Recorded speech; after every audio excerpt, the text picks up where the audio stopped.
Think of hitting logically. We think of hitting as time to action. The time it gets to the action point. A couple variables there. There's the speed of the pitch, there's the angle of the pitch. Okay. There's how quickly you pick up the ball, there's how quick your bat speed is. And that's going to affect where that action is. Time to action equals power. And that's what power is basically. It's the time it gets to make something happen.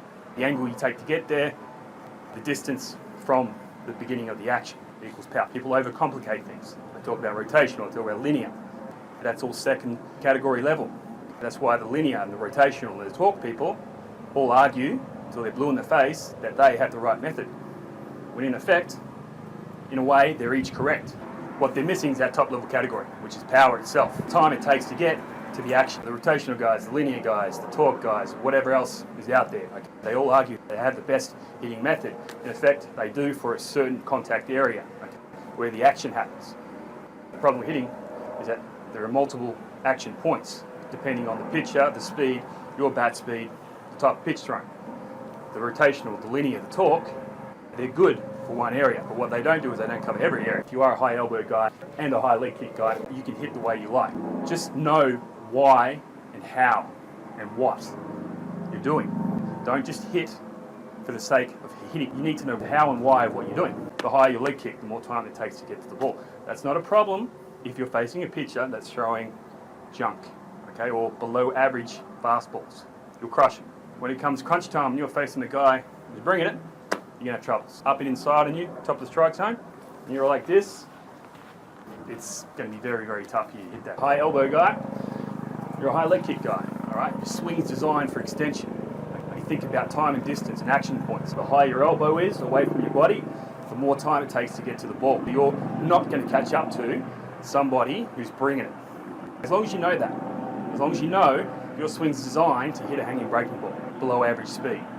You might be able to hit an average fastball. When it comes to pitchers throwing above average fastballs, you're going to have problems, simply because of time and distance to get to the action point. Now you drop a leg kick into the equation, that's more movement and more time. What you have to understand is their thought process in the major leagues is they're sitting on a hanging breaking ball waiting for the pitcher to make a mistake. Hit like that, that's fine, just know why you're doing it. The guy that starts with the elbow low, that's designed for short explosive movements. Above average pitching, guys that are bringing it where you don't have time to get to the ball, obviously the closer your elbow is to your body, the better chance you have to hit that pitch. Now if you spread out, minimize movement, your swing's short, compact, designed to hit that ball that's up on you quick. Short, compact, minimal movement, you might have a little trouble with the changeup and the loopy stuff.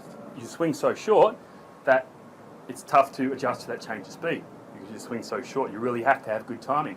In that instance, you might want to integrate the high elbow at certain points when you're facing a guy who's throwing the loopy stuff. This is the basis of my multi-swing method. There's different mechanics for different hitting areas. Facing a guy who's a number 4 pitcher in the rotation, he hangs a lot of stuff, his fastball's not that strong. For that game, work on my high elbow, higher leg kick swing, even mix in the top hand release so I can get some extension. If I'm facing a guy who brings it, number 1 pitcher on the rotation, he throws very hard, I know that if I'm going to be up here, I've got no chance of hitting it.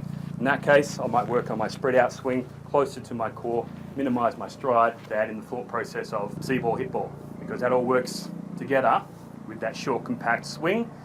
You also need to let your reflexes take over, which allows you to hit that top level speed pitching. Remind, in terms of the high elbow stuff, all right, a lot of guys, when they do this, they're guess hitting. And when you guess hitting, you're slower, but that works for slow and hang and break. Instead of looking at one contact zone, which is a second level category, which everybody looks at, the second level, okay? Look at the top level. And the top level is distance, time to action point, okay? And when you think about hitting, there's multiple action points. The problem with hitting at the moment, all around the world, is people focus on one. If you want to be a complete hitter, I'm not saying you have to do this, I would suggest to learn how to hit all those areas and how your body correlates to time and distance. Your limbs get away from the body, the more time it takes to get to the ball.